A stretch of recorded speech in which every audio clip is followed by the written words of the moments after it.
Hey, welcome to Tarmac. Today I'm behind the wheel of the Alfa Romeo Stelvio. So, Italian SUV, which is always fun, thoroughbred as far as racing goes, and now in the SUV market. Awesome.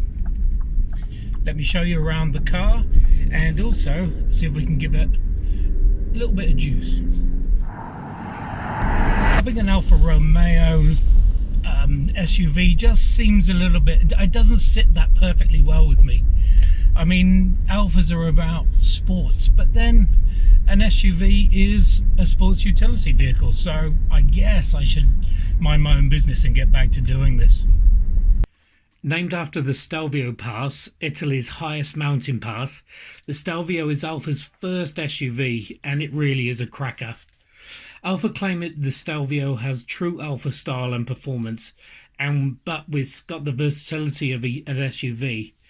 With near perfect 50-50 weight distribution, Alfa's Q4 all-wheel drive system, it really does love the curves. Under the bonnet is a 2-litre turbo engine that gives you 148 kilowatts, 330 newton meters of torque. It'll take you from 0 to 100 in 7.2 seconds and sips fuel at 7 litres per 100 k's. Driving seating position, excellent. You're sitting in it rather than on it. You do have that relatively high viewpoint, but you're not looking down from afar. You're driving the car, which is what I'd hope for, really. The seating is just great. They've got these mammoth, it's got this mammoth bolsters, and it's there to to stop you from moving around when you are throwing the car around, and that's cool in my book.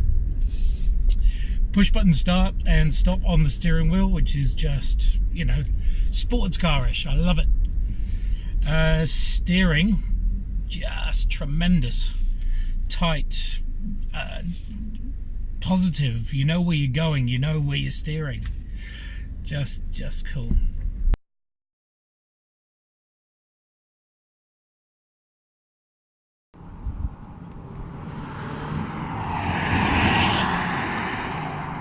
So looking around the cabin, soft rubber dash, so not hard plastics but slightly absorbing.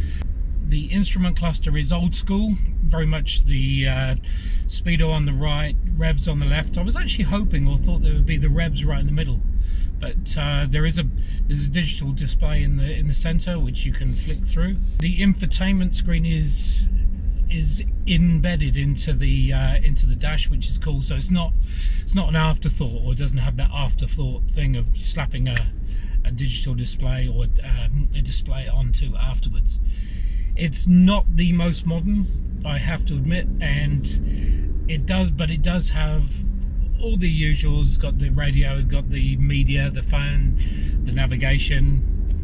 It does have a reversing camera, but it's not super crisp, not super wide lens, super wide angle.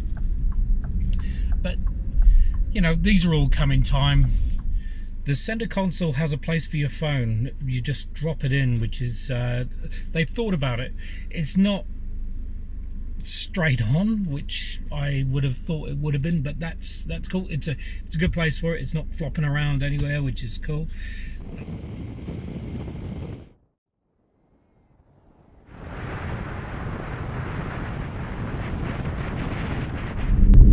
So as I'm saying, this still has a sports car feel about the whole SUV. Corners well, feels tight, just handles and hugs really nicely. So very positive steering, which is exactly what you're after in an Alfa. Lovely flow about it. So there you have it. The Alfa Romeo Stelvio. Alfa DNA, sports drivability, all wrapped up in a nice family SUV. Thanks for watching. Make sure you comment or subscribe, and look forward to seeing you on the next one. Thanks very much.